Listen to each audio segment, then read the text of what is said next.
So here's how I make this piece. This is a pipe bender I bought years ago, and I just made this piece that's a piece of steel angle with a square tube on it that fits on top of that ram, right on the peak of that angle iron.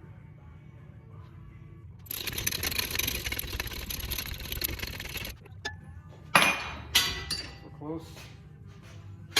Now for this second bend, in order for them to end up parallel, I got to make sure this is pointing perfectly vertical while I run this second bend.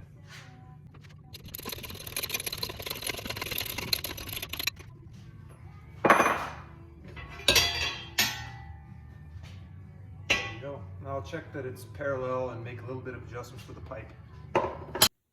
Okay, 12 suspension arms bent. That took about 2 hours. Today I got all the welding done on the 12 suspension arms. Next I need to drill all the holes on the ends, on both ends, for the cotter pins. So then I got my wheels. I got these for $2 a piece at Surplus Center in Lincoln, Nebraska. So one wheel, spacer, another wheel. There's my double rollers. I got a hole drilled in there if you can see it. So I'll put a washer and a cotter pin on there to hold the wheel on. And then I'll show you how it goes into the hull. The spring is going to attach from one arm to the other. I'll explain that in a minute. And it's got an eye bolt here so I can adjust the ride height. I don't know how much this thing's going to end up weighing. So I'll just put it in there like that for now.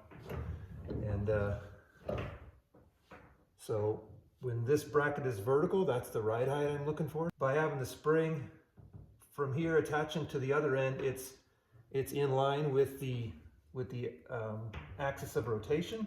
So it doesn't put any torque on this arm, but each arm will have a spring pulling toward the back and a spring here pulling toward the front, and that'll cancel out the shear forces on the swing axle.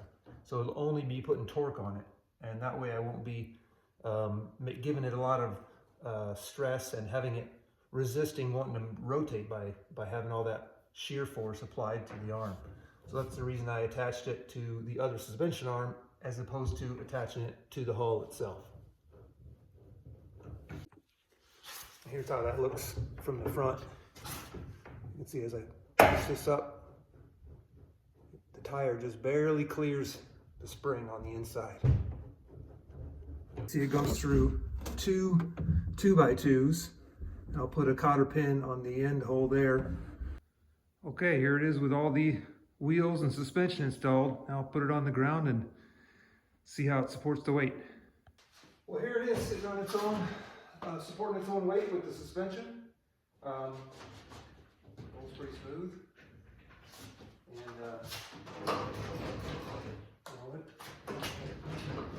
seems to work.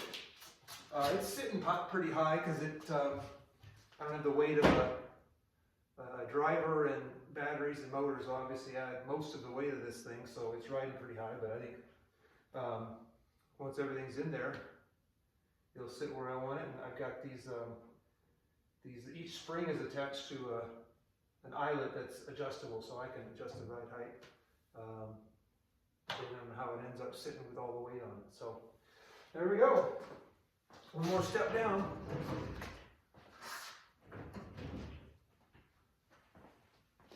Okay, thanks for watching.